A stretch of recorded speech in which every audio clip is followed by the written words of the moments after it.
अस्सलाम वालेकुम वरहमतुल्लाहि वबरकातुहू औज़ु बिल्लाहि मिनश शैతానిర్ రజీమ్ బిస్మిల్లాహిర్ రహమానిర్ రహీం ఖురాన్ మరియు హదీసుల ఆధారంగా ఈరోజు మనం ఈదుల్ అజహా లేదా బక్రీద్ పండుగ లేదా జుల్ హిజ్జా లేదా హజ్ వీటికి సంబంధించినటువంటి కొన్ని విషయాలు తెలుసుకోబోతూ ఉన్నాము. ముందుగా నేను ఇబ్లిస్ లేదా లూసిఫర్ అనబడే సైతాన్ బారి నుంచి జిన్ను వర్గానికి సంబంధించినటువంటి ఈ యొక్క సైతాన్ బారి నుంచి నేను ఆ సృష్టికర్త అయిన అల్లాహ్ యొక్క రక్షణని, అల్లాహ్ యొక్క సహాయాన్ని, రక్షణ వేడుకుంటూ ఉన్నాను. ఆమీన్. అల్లాహ్ మీరు ప్రవక్త ముహమ్మద్ సల్లల్లాహు అలైహి వసల్లం గారి పైన శాంతి సౌఖ్యాలు కురిపించడం వల్ల ఆమీన్. అల్లాహ్ మాకు సరైన జ్ఞానాన్ని నేర్పించడం వల్ల ఆమీన్. ముఖ్యంగా చూసినట్లయితే ఖురాన్ మరియు హదీసుల ఆధారంగా ఇస్లాంలో 12 నెలల గురించి చెప్పడం జరిగింది. 12 నెలలు. ఆ 12 నెలల్లో చివరి నెల జుల్హిజ్జా, మొదటి నెల మొహరం, సఫర్ నెల, రబీఉల్ అవ్వల్ నెల మరియు రబీఉల్ ఆఖిర్ నెల మరియు రజబ్, షాబాన్, రంజాన్ మరియు సవాల్ మరియు దుల్ ఖైదా మరియు జుల్హిజ్జా. ఈ చివరి నెల జుల్హిజ్జా నెల. ఈ జుల్హిజ్జా గురించి ఇస్లామియా క్యాలెండర్లో 12వ నెల మరియు చివరి నెల. దీనిని తీర్థయాత్ర నెల అని కూడా చెప్తారు. ఇస్లాంలో కొన్ని పవిత్ర నెలలు ఉన్నాయి. వాటిల్లో 4వ నెల ఈ యొక్క జుల్హిజ్జా. పవిత్రమైన 4 నెలల్లో ఇది కూడా ఒకటి. ఇస్లాంలో ఈ నెలలో యుద్ధం చేయడం నిషేధించబడింది. జుల్హిజ్జా అనే పేరు తీర్థయాత్ర యజమాని అని కూడా పిలుస్తారు. జుల్హిజ్జా యొక్క ముఖ్య లక్షణాలు కనుక మనం చూసినట్లయితే ఈ నెలలో హజ్ చేస్తారు. ఇస్లాం యొక్క 5 విధులు కల్మా, నమాజ్, ఉపవాసం, జకాత్, హజ్. ఈ యొక్క 5 విధుల్లో హజ్ అనేది ఈ నెలలోనే చేస్తారు. ఈ యొక్క హజ్ యొక్క ఈ ఇస్లాం 5 స్తంభాల్లో ఒకటైన మక్కాకు ఈ యొక్క వార్షిక యాత్ర ఏదైతే ఉందో, ఎవరికైతే అల్లాహ్ స్తోమత ఇచ్చాడో వారు ఈ నెలలోనే ఆ యొక్క మక్కా అనే ఆ యొక్క తీర్థయాత్రని ఈ నెలలో చేస్తారు. ఈ నెలలోనే అరఫా దినం అనేది ఉంటుంది ఈ యొక్క హజ్లో. అంటే జుల్హిజ్జా 9వ రోజును అరఫా దినంగా పిలుస్తారు. ఇది ఒక ప్రత్యేకమైనటువంటి భయభక్తులకు సంబంధించినటువంటి దినం. ఈరోజు ప్రార్థనకి మరియు చాలా ప్రత్యేకత ఉంది. ఇక ఈదుల్ అదా, ఇది కూడా ఈ నెలలోనే వస్తుంది. ఈ ముఖ్యమైన ఇస్లామిక్ సెలవు దినం జుల్హిజ్జా 10వ రోజున వస్తుంది. ఇది హజ్ తీర్థయాత్రను ముగిస్తూ ఈ యొక్క రోజు అనేది ఉంటుంది. ఇక మొహరం, రజబ్ మరియు జాముల్ ఆఖిర్లతో పాటుగా ఇస్లాంలో 4వ పవిత్ర మాసమైనటువంటి జుల్హిజ్జా కూడా, ఇది కూడా ఒక పవిత్రమైనటువంటి నెల. ఎందుకంటే అల్లాహ్ సుబ్హానహు వ తఆలా చెప్తూ ఉన్నారు ఏమని, రంజాన్ చివరి 10 రాత్రులు లేదా లైలతుల్ ఖదర్ రాత్రి ఎంత విలువైనదో దానికంటే కూడా ఎక్కువ ఈ యొక్క జుల్హిజ్జా మొదటి 10 దినాలు చాలా విలువైనవి దినాలు.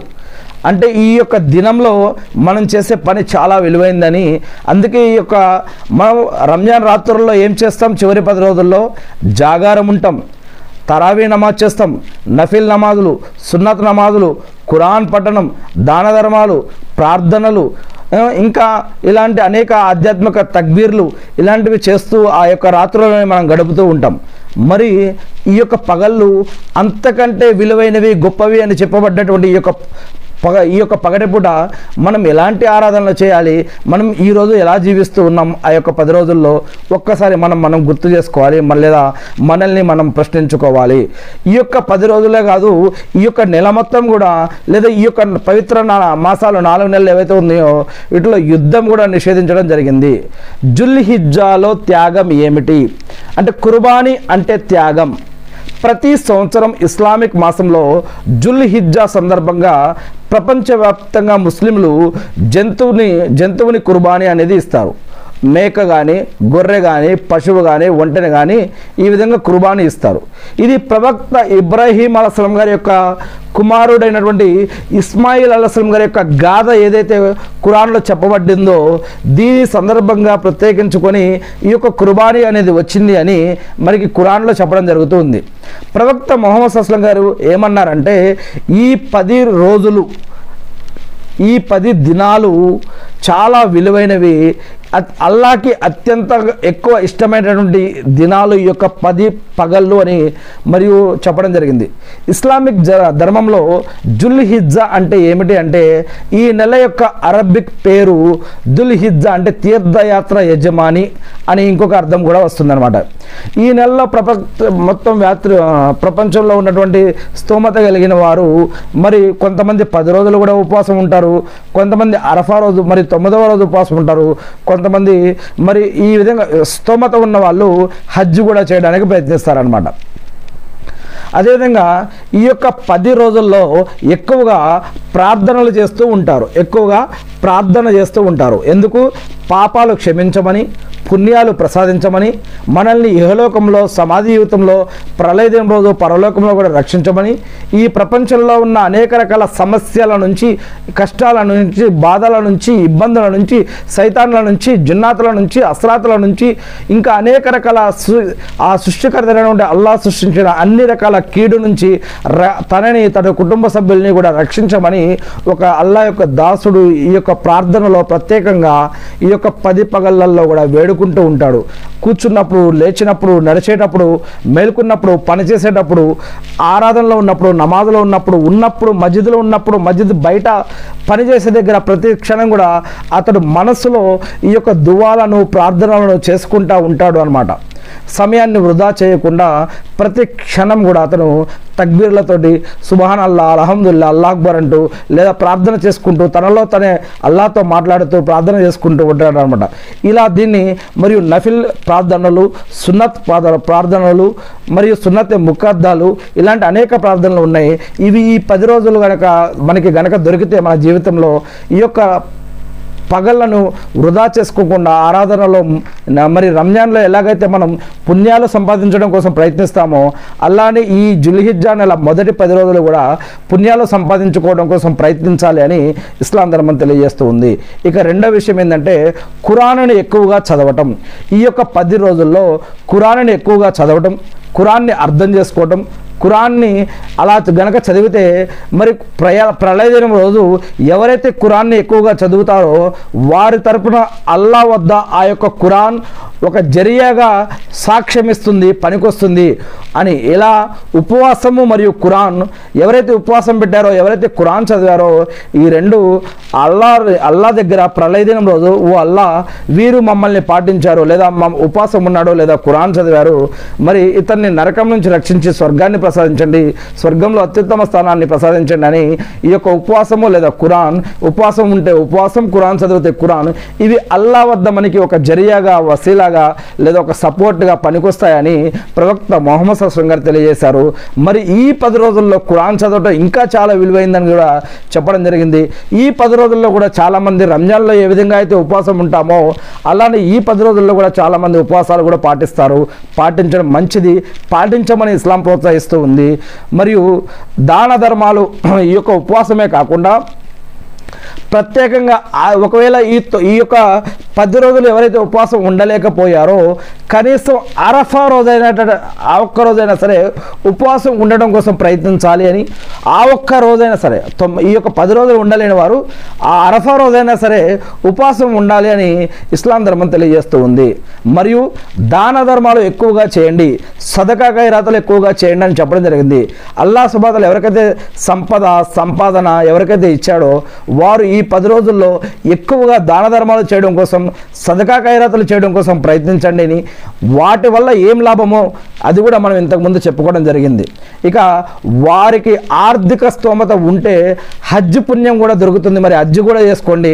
ఎవరికైతే జకాత్ ఇచ్చే స్తోమత, ఎవరికైతే హజ్ చేసే స్తోమత ఎవరికైతే అల్లా ఇచ్చాడో వారు ఖచ్చితంగా జకాత్ ఇచ్చే వారికి స్తోమత ఉంటే వారు జకాత్ ఇవ్వాలి.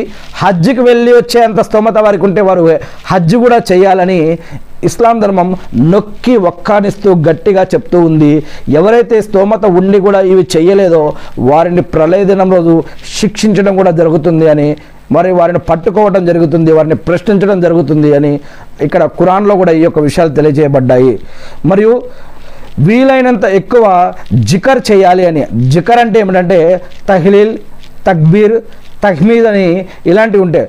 వాటిలో సుబ్హానల్లా, అల్హమ్దులిల్లా, అల్లాహు అక్బర్, లా ఇలాహ ఇల్లల్లా, ముహమ్మద్ రసూలుల్లా ఇలాంటి ఇంకా అనేక తక్బీర్లు ఉంటాయి, కల్మాలు తక్బీర్లు. ఇలా ఈ 10 రోజుల కంటే అల్లా ముందు గొప్ప రోజులు లేదా మంచి పనులు అతనికి అత్యంత ప్రియమైన రోజులు లేవు.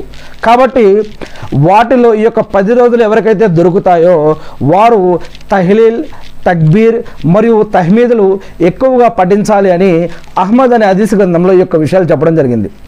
జుల్హిజ్జా 8 లేదా 12 లేదా 15 తారీఖులు ఏవైతే ఉన్నాయో హజ్ యాత్ర ప్రతి సంవత్సరం ఒకే సమయంలో జరుగుతుంది. ఇస్లామిక్ క్యాలెండర్లోని 12వ నెల అయిన జిల్హిజ్జా నెలలో మాత్రమే హజ్ అనేది జరుగుతుంది. ఇక ప్రతి సంవత్సరం మొత్తం ఎవరైతే అక్కడికి వెళ్తున్నారో అది ఉమ్రా కిందికి వస్తుంది. కానీ హజ్ చేయాలంటే మాత్రం ఈ నెలలో ఈ దినాలలో చేస్తేనే అది హజ్జిగా పరిగణించబడుతుంది. జిల్హిజ్జా 8వ తేదీన ప్రారంభమై జిల్హిజ్జా 13వ తేదీ వరకు కొంచెం అటు ఇటుగా ఒకరోజు ముందు వెనుకగా ఇలాంటి కార్యక్రమాలు జరుగుతూ ఉంటాయి. ఇస్లామిక్ ఆచరణలో జిల్హిజ్జా యొక్క ప్రాముఖ్యత చాలా ఉంది. ఈ నెలలోనే మొదటి 10 రోజులు ఇస్లామిక్ క్యాలెండర్లో అత్యంత పవిత్రమైనవిగా పరిగణించబడ్డాయని మనం చెప్పుకున్నాం. ఈ రోజులను ప్రవక్త ముహమ్మద్ సల్లల్లాహు అలైహి వసల్లం గారు ప్రత్యేకంగా ఆశీర్వదించబడ్డాయని ప్రవక్త ముహమ్మద్ సల్లల్లాహు అలైహి వసల్లం గారు చెప్పారు. ఇవి భక్తిని, అల్లా పట్ల భయం, భక్తి, గౌరవం, మర్యాదలకు ప్రతీకగా మరి ఎక్కువ పుణ్యం సంపాదించాలనుకునే వారు ఇటువంటి రోజులను ఉపయోగించుకోవాలని చెప్పడం జరుగుతూ ఉంది. మరియు హజ్ కుర్బానీని ఏమంటారు? ఉదియా అని కూడా అంటారు. సాధారణంగా కుర్బానీ అని కూడా పిలుస్తారు. జుల్హిజ్జా 10వ తేదీనే చేసే జంతుబలి ఈ యొక్క కుర్బానీ ఉంటుంది. ఒకసారి హిస్టారికల్గా చూస్తే కనుక గడిచిన చరిత్రల్లో ఒకసారి ఈ యొక్క జిల్హిజ్జా నెలలో ఒక సంఘటన జరిగింది. 8 జిల్హిజ్జా నాడు ఏం జరిగిందంటే ఒకసారి కాబా దగ్గర రక్తపాతం నివారించడానికి ఇమాం హుస్సేన్ రజల్లా గారిను చంపాలనే ఉద్దేశంతో యజీద్ సైన్యం హాజీల దుస్తుల కోడ్లో ఉండడంతో 8వ తేదీన జిల్హిజ్జా ఇమాం హుస్సేన్ అలైహిస్సలాం తన హజ్ను ఉమ్రాగా మార్చుకొని కుటుంబ సభ్యులు మరియు సహచరులతో కలిసి కర్బలా వైపు తన ప్రయాణాన్ని కొనసాగించారు. ఇలాంటి జుల్హిజ్జా నెలలో ఇలాంటి అనేక చారిత్రక ఘటనలు, అనేక చారిత్రక విశేషాలు ఈ యొక్క జుల్హిజ్జా నెలలోనే జరిగాయి. జుల్హిజ్జా గురించి అల్లా ఏమన్నారంటే, జుల్హిజ్జా ఒక పవిత్రమైనటువంటి నెల. అల్లా ఏమన్నా అంటే, నిశ్చయంగా అల్లా నిశ్చయించిన నెలల సంఖ్య 12. అల్లా గ్రంథంలో 1 ఆకాశాలను భూమిని సృష్టించిన రోజు నుండి వాటిలో 4 పవిత్రమైనవి నెలలు ఉన్నాయి. మరి అదే సరైన మార్గం.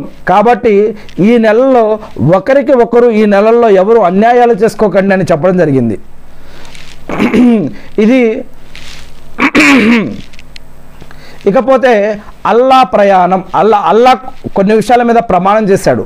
దాంట్లో ఈ యొక్క 10 రోజులు కూడా ఉన్నాయి. జిల్హిజ్జా నెలలోని 10 రోజుల పైన కూడా అల్లా సాక్ష్యం అంటే అల్లా ప్రమాణం చేసి చెప్పాడు. కొన్నిసార్లు అల్లా సుబ్హానహు వ తఆలా ఆ ప్రకాశించే చంద్రుడు సాక్షిగా, ప్రకాశించే సూర్యుడు సాక్షిగా, ఉదయం సాయంత్రం సాక్షిగా, రాత్రి చీకటి కమ్ముకున్నప్పుడు చీకటి సాక్షిగా, లేకపోతే పలానా నెల యొక్క సాక్షిగా, ఈ విధంగా చెప్తూ మరి పలానా 10 రాత్రుల సాక్షిగా అలానే ఇలా చెప్తూ ఇలా ఈ యొక్క 10 రోజులు ఏవైతే ఉన్నాయో మొదటి 10 రోజులు ఈ యొక్క నెలలో వీటి సాక్షిగా కూడా అని చెప్పడం జరిగింది.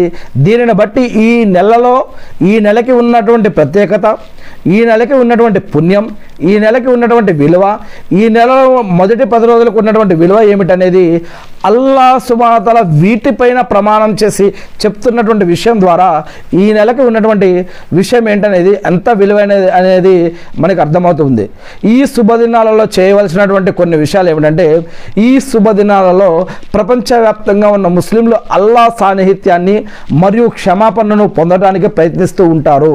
కాబట్టి వారు తమ ఆరాధనలను భక్తితో మరియు అల్లాకు పూర్తి సమర్పణతో పెంచుకుంటారు. ఈ నెలలో అల్లా యొక్క దయను పొందడం కోసం మరియు వారి పాపాలు మరియు తప్పులు క్షమించబడతాయని ఈ నెలలో ఎక్కువగా ఆశిస్తారు. ఈ రోజుల్లో అల్లాకు అత్యంత అనుకూలమైన కొన్ని ఆరాధనలు కూడా ఉన్నాయి. ఖురాన్ చదవటం గురించి మనం చెప్పడం జరిగింది. అదేవిధంగా నఫిల్ ఉపవాసాలు, సదక అంటే సున్నతులు, ఫరజులు, మనం అనేక రకాల ఆరాధనలు ఉంటాయి నఫిల్లో. అంతేకాకుండా జికర్ కూడా ఉంది. ఈ యొక్క జికర్లో ఉదాహరణకి తహ్మీద్, తహ్లీలు, తస్బీహ్ అని ఇంతకుముందు చెప్పుకోవడం జరిగింది. అల్హమ్దులిల్లా అంటే సర్వస్తోత్రాలు అల్లాహకు మాత్రమే. లా ఇలాహ ఇల్లల్లా అల్లా తప్ప వేరే ఆరాధనకు అర్హులు ఎవరూ లేరు. అదేవిధంగా తస్బీ అంటే సుబహాన్ అల్లా అంటే అల్లాహకు మాత్రమే మహిమ కలుగుగాక. ఇలా తహ్మీద్, తహ్లీలు, తస్బీహ్ అంటే అల్హమ్దులిల్లా, లా ఇలాహ ఇల్లల్లా, సుబహాన్ అల్లా. అల్హమ్దులిల్లా అంటే సర్వస్తోత్రాలకు అర్హుడు అల్లానే. లా ఇలాహ ఇల్లల్లా అంటే అల్లా తప్ప ఆరాధనకి అర్హులు ఇంకెవరూ లేరు. మరియు సుబహాన్ అల్లా అంటే అల్లాకు మహిమ కలుగుగాక. ఇలా ఈ యొక్క పదాలు పలకడం, ఈ యొక్క పదాలు చెప్పడం చాలా విలువైనది. మనం నడుచుకుంటూ ఉన్నప్పుడు, కూర్చొని ఉన్నప్పుడు, పడుకునేటప్పుడు, పని చేసుకునేటప్పుడు కూడా మనసులో ఈ యొక్క పదాలను చెప్పుకోవడం వల్ల చాలా ప్రత్యేకత ఉంది అని ఇక్కడ ఇస్లాంలో చెప్పడం జరుగుతుంది. మరి అల్లాహు అక్బర్, అల్లాహు అక్బర్, లా ఇలాహ ఇల్లల్లా, అల్లాహు అక్బర్, అల్లాహు అక్బర్, వలిల్లాహిల్ హమ్ద్ అని కూడా ఈ యొక్క తక్బీర్ని కూడా చెప్పవచ్చు. అల్లా మహా గొప్పవాడు, అల్లా మహా గొప్పవాడు, అల్లా తప్ప వేరే ఆరాధ్యుడు లేడు, అల్లా మహా గొప్పవాడు, అల్లాకే స్తోత్రాలు అని దీని యొక్క అర్థం. అంతేకాకుండా ఇస్తిగ్ఫార్ అంటే నిర్లక్ష్యం మరియు అవిధేయతకు నాలుక మరియు హృదయం రెండిటి ద్వారా అల్లా నుండి క్షమాపణ కోరుకోవటం. నాలుక ద్వారా జరిగిన తప్పులు, హృదయం ద్వారా జరిగిన తప్పులు ఏవైతే ఉన్నాయో వీటికి అల్లాని క్షమాపణ అడగాలి. దీనిని ఇస్తిగ్ఫార్ అంటే క్షమాపణ వేడుకోవటం అన్నమాట. ఇస్తిగ్ఫార్ పఠించడం వల్ల మీకు అల్లా నుండి గొప్ప ప్రయోజనాలు మరియు ప్రతిఫలాలు లభిస్తాయి. అల్లా యొక్క దూత అయినటువంటి మరియు ప్రవక్త ముహమ్మద్ సల్లల్లాహు అలైహి వసల్లం గారు ఎవరైతే ఉన్నారో అంటే జిబ్రీల్ అలైహిస్సలాం గారి ద్వారా ప్రవక్త ముహమ్మద్ సల్లల్లాహు అలైహి వసల్లం గారి పైన వహీ రూపంలో ఖురాన్ అనేది అల్లా అవతరింపజేశాడు. మరి ఈ యొక్క ప్రవక్త ముహమ్మద్ సల్లల్లాహు అలైహి వసల్లం గారు ఏమన్నారంటే, ఎవరైనా సరే నిరంతరం అల్లా నుండి క్షమాపణ కోరుతూ గనక ఉంటే అల్లా అతనికి ప్రతి బాధ నుండి బయటపడడానికి మరియు ప్రతి ఆందోళన నుండి ఉపశమనం కలిగించడానికి ఒక మార్గాన్ని నియమిస్తూ ఉంటాడు, ఒక మార్గం ఏర్పాటు చేస్తాడు. మరియు అతను ఊహించని విధంగా అతనికి జీవన ఉపాధిని కూడా అల్లా అందిస్తాడు అని ప్రవక్త ముహమ్మద్ సల్లల్లాహు అలైహి వసల్లం గారు చెప్పారు. ఇలా మనం ఎక్కువగా పాప క్షమాపణ వేడుకుంటూ పశ్చాత్తాప మనస్తత్వం కలిగి ఉండి అల్లాహని క్షమాపణ వేడుకుంటూ ఉంటే అల్లా ఈ విధంగా అనేక రకాల దారుల్లో మనకి సహాయం చేయడమే కాకుండా మళ్ళీ మనకి ఉపాధిని కూడా అల్లా ఏర్పాటు చేస్తాడు అని అల్హమ్దులిల్లా ఇక్కడ ప్రవక్త ముహమ్మద్ సల్లల్లాహు అలైహి వసల్లం గారు తెలియజేస్తూ ఉన్నారు. అందుకే ఇస్తిగ్ఫార్ ఒత్తిడి మరియు ఆందోళనను తొలగిస్తుంది. అల్లాని క్షమాపణ వేడుకోవటం వల్ల మనకి ఉన్న ఒత్తిడి అనేది తగ్గుతుంది, ఆందోళనలు తొలగిపోతాయి. ఇస్తిగ్ఫార్ వల్ల ఇస్తిగ్ఫార్ దయ వల్ల దయ యొక్క తలుపు అంటే అల్లా యొక్క ప్రేమ మరియు రెహం అనేటటువంటి కరుణ ఏదైతే తలుపు, అలాంటి తలుపు ఏదైతే ఉందో ఈ యొక్క తలుపుని ఈ యొక్క ఇస్తిగ్ఫార్ అనేది తెరుస్తుంది అని, ఇస్తిగ్ఫార్ జీవన ఉపాధిని అందిస్తుంది అని, పాపాలను తుడిచిపెట్టే ఒక సాధనమని, మరియు మీ దువా ప్రార్థన అంగీకరించబడాలి అంటే ముందుగా మీరు మీ యొక్క పాపాలను క్షమించమని అల్లాని అడగాలి అని, ఈ యొక్క పాపాలు క్షమించబడే ఒక సాధనంగా కూడా ఈ ఇస్తిగ్ఫార్ అనేది ఉపయోగపడుతుంది.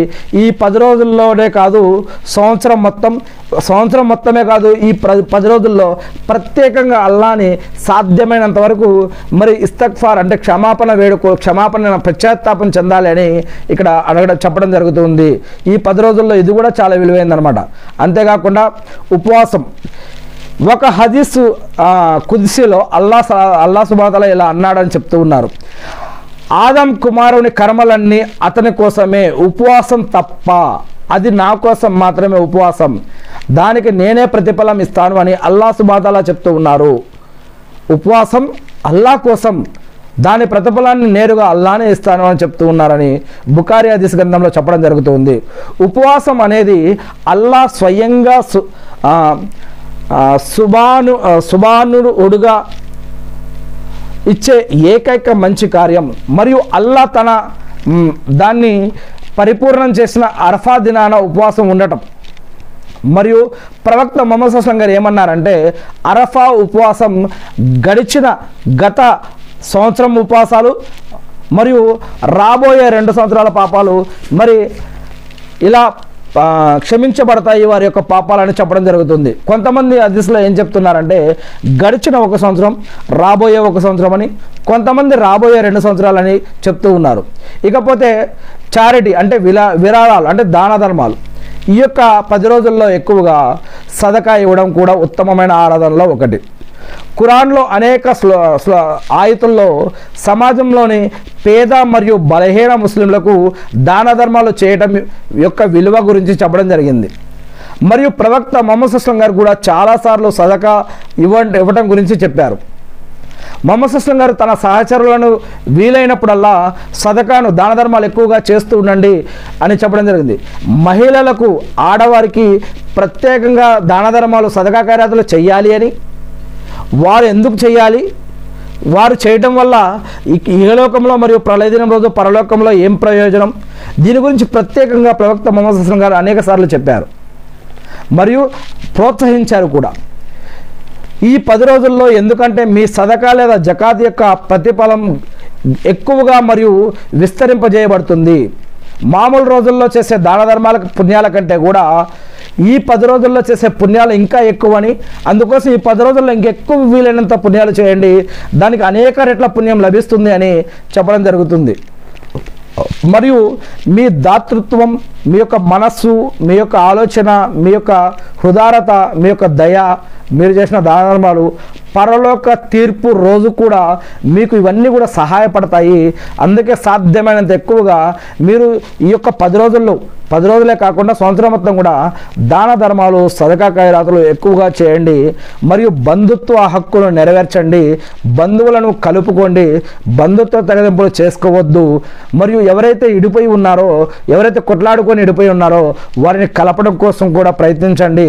ఇది కూడా ఆరాధనలో భాగమే అని చెప్పడం జరుగుతుంది. ఇకపోతే పునరుత్థాన దినమున విశ్వాసుల నీడ వారి యొక్క దాన ధర్మాలుగా ఉంటుంది అని ప్రవక్త ముహమ్మద్ సల్లం గారు చెప్పారు అని తిర్మిజీ హదీస్ గ్రంథంలో చెప్పడం జరిగింది. ప్రళయ దినం రోజు నరకాగ్ని వేడి నుంచి మనం రక్షణ పొందే ఒక మార్గంలో ఈ ప్రపంచంలో మనిషిగా జీవించి ఉన్నప్పుడు చేసిన దాన ధర్మాలు ఆ రోజు మనకి నరకాగ్ని వేడి నుంచి అల్లాహ్ తలిస్తే రక్షిస్తాయి అని, నీడగా ఉపయోగపడతాయని ఈ యొక్క హదీస్ ద్వారా మనకు అర్థమవుతుంది. ఇక కుర్బానీ ఖురాన్లో రాయబడి ఉందా అంటే కుర్బానీ గురించి మరియు హదీసులు ఖురాన్లో కుర్బానీ అనే పదం 3 సార్లు ఖురాన్లో వచ్చింది. ఒకసారి జంతు బలిని సూచిస్తూ మరియు 2 సార్లు దేవునికి దగ్గరయ్యే ఏదైనా చర్య యొక్క సాధారణ అర్థంలో త్యాగాన్ని సూచిస్తూ ఉంది. దీనికి విరుద్ధంగా దబీహా అనేది ఉదియా రోజు వెలుపల సాధారణ ఇస్లామిక్ వదను సూచిస్తూ ఉంది. ఇకపోతే హజ్ 10 రోజులు ఎందుకు? జుల్హిజ్జా 10 రోజులు గొప్పగా విశిష్టమైనవిగా ఉండటానికి అత్యంత శ్రేష్టమైన కారణం మరి ఈ కాలంలో జరిగే అనేక రకాల గొప్ప ఆరాధనలు. ఈ నెలలో ఈ 10 రోజుల్లో చాలా విషయాలు జరుగుతాయి. సలావత్ అంటే ఈ 10 రోజుల్లో ఎక్కువ ప్రార్థనలు జరుగుతాయి. మరియు ఉపవాసం, సౌమ్ ఈ 10 రోజుల్లో ఒక రంజాన్లో కాకుండా మిగతా నెలలో ఈ యొక్క నెలలో ప్రత్యేకంగా ఈ యొక్క 10 రోజులు ఉపవాసం ఉండడం జరుగుతుంది. మరియు అరఫాత్ రోజు కూడా ఈ నెలలోనే ఉంది. మరియు సదకా ఖైరాతులు దాన ధర్మాలకి రంజాన్లో ఎలాగైతే ఎక్కువ పుణ్యాలు లభిస్తాయో ఈ 10 రోజుల్లో కూడా ఎక్కువ పుణ్యాలు సంపాదించుకునేటువంటి భాగ్యం కూడా ఈ 10 రోజుల్లోనే ఉంది. మరియు ఈ 10 రోజుల్లోనే హజ్ యాత్ర కూడా దాగి ఉంది. ఇంకా ఈ 10 రోజుల్లోనే కుర్బానీ కూడా దాగి ఉంది. ఇంకా అనేక చారిత్రక విషయాలు కూడా ఈ 10 రోజుల్లో దాగి ఉన్నాయి. అలా ఈ యొక్క నెలకి చాలా ప్రత్యేకత ఉంది. ఈ గొప్ప పనులు మరి ఇతర కాలాల్లో కంటే కూడా ఈ నెలలో ఎక్కువగా ఉన్నాయి. ఇకపోతే ముజ్దలిఫా ఎప్పుడు బయలుదేరాలి, మీనాలో ఏం పఠించాలి, మీకాత్ అంటే అర్థం ఏంటి, భార్య భర్తకు కుర్బానీ ఇవ్వవచ్చా, కుర్బానీ ఎందుకు ఖరీదైనది, జుల్హిజ్జా సమయంలో జుట్టు కత్తిరించుకోవచ్చా, జుల్హిజ్జా సమయంలో ఏ సూరత్ పఠించాలి, 9వ జిల్హిజ్జా పేరు ఏంటి? మరియు ముస్లింలు హజ్ యాత్రకు తెల్లటి దుస్తులు ఎందుకు ధరిస్తారు? తవాఫ్ దేనికోసం చేయాలి? అరఫా మరియు అరఫా మధ్య తేడా ఏంటి? కుర్బానీ క్రూరమైనదా? మరియు పశువు కుర్బానీ ఎన్ని? మరియు ఈద్ పండుగకు ఆడమేకను బలివ్వవచ్చా? కుర్బానీ ఫర్జా లేక సున్నత? హలాల్ ఖురాన్లో వ్రాయబడి ఉందా హలాల్ గురించి? మొదటి కుర్బానీ ఎవరు? హజ్ 7వ రోజు ఏం జరుగుతుంది? ఇస్లాం మతంలో ముఖ్యమైన రోజు ఏంటి? హజ్ సమయం ఎంత? మరియు బక్రీద్ నాడు మేకలను ఎందుకు బలి ఇస్తారు? హజ్లో నెహర్ అంటే అర్థం ఏంటి? మరియు ముహమ్మద్ ప్రవక్త ముహమ్మద్ సల్లం గారి మరణం ఇన్నాలిల్లాహి రాజు తర్వాత మొదటి ఖలీఫా ఎవరు? ఇస్లాంలో భర్త తన భార్య డబ్బులు తీసుకోవచ్చా లేదా? చనిపోయిన వారి పేరు మీద లేదా చనిపోయిన వారికి కుర్బానీ ఇవ్వవచ్చా? భార్య తరపున భర్త జకాత్ చెల్లించవచ్చా లేదా? జుట్టు ఎప్పుడు కత్తిరించుకోవాలి, ఎప్పుడు కత్తిరించుకోకూడదు? ముస్లింలు హజ్ తర్వాత జుట్టు ఎందుకు కొంతమంది కత్తిరించుకుంటూ ఉన్నారు? ఇస్లాంలో గోర్లు కత్తిరించవచ్చా లేదా? దానికి ఒక నియమాలు ఏంటి? ఇలాంటి అనేక విషయాలు మనం ఖురాన్ మరియు హదీసుల ఆధారంగా ఇంతకుముందు తెలుగు బుఖారీలో మనం చెప్పుకోవడం జరిగింది. ఏది ఏమైతేనేమి నేను ఆ సృష్టికర్త అయిన అల్లాహ్ని ప్రార్థిస్తూ ఉన్నాను. అల్లా మీరు ప్రవక్త ముహమ్మద్ సల్లల్లాహు అలైహి వసల్లం గారిని ప్రవక్తగా ఎన్నుకొని మరి ఆ ప్రవక్త ద్వారా మాకు ఏదైతే ఖురాన్ మరియు హదీసులు ఇచ్చారో వాటిని మేము తెలుసుకొని నేర్చుకుని అర్థం చేసుకొని గుర్తుపెట్టుకొని వాటి ప్రకారం మేము జీవిస్తూ మిమ్మల్ని ఆరాధిస్తూ తెలియని ఇతర మా సోదరులకు తెలిపే భాగ్యాన్ని మాకు ప్రసాదించడం వల్ల ఆమీన్. అల్లాహు అక్బర్.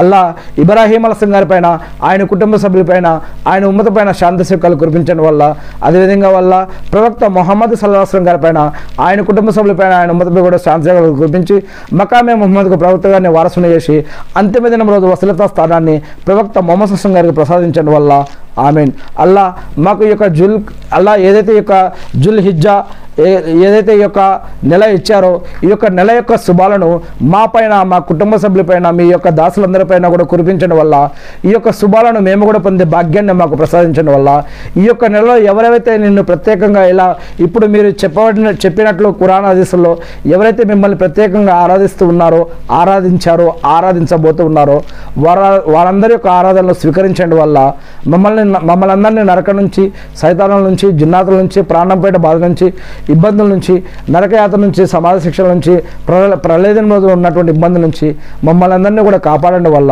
మా అందరికీ స్వర్గ భాగ్యాన్ని ప్రసాదించి స్వర్గంలో అత్యుత్తమ స్థానాన్ని మాకు ప్రసాదించడం వల్ల ఆమీన్. అల్లా ముహమ్మద్ సల్లం గారి పైన శాంతి సేవకులు కురిపించి మకామే ముహమ్మద్ ప్రవక్త గారిని వారసును చేసి అంతిమ దిన వసీలతా స్థానాన్ని ప్రవక్త ముహమ్మద్ సల్లం గారికి ప్రసాదించడం వల్ల ఆమీన్. అల్లా ఎవరైతే ప్రార్థన చేయమన్నారో, ఎవరైతే ప్రార్థనలో గుర్తుపెట్టుకోమన్నారో, ఎవరి తరపున మేము ప్రార్థన చేయవలసిన బాధ్యత ఉందో వారందరి తరపున కూడా మిమ్మల్ని ఈ యొక్క ప్రార్థనని ప్రార్థిస్తూ ఉన్నాం వల్ల మా ప్రార్థనని స్వీకరించడం వల్ల ఆమీన్. అల్లా మీరు మాపై ఉంచిన బాధ్యతలను నిర్వర్తించడం కోసం కావాల్సిన ఉపాధిని, బర్కత్ని, రక్షణని, సహాయాన్ని మాకు ప్రసాదించడం వల్ల ఆమీన్. అల్లాహు అక్బర్. అల్హమ్దులిల్లాహ్, సుబ్హానల్లాహ్, అల్లాహు అక్బర్. అష్హదు అన్న లా ఇలాహా ఇల్లల్లాహు వా అష్హదు అన్న ముహమ్మదన్ అబ్దుహు వ రసూలుహు.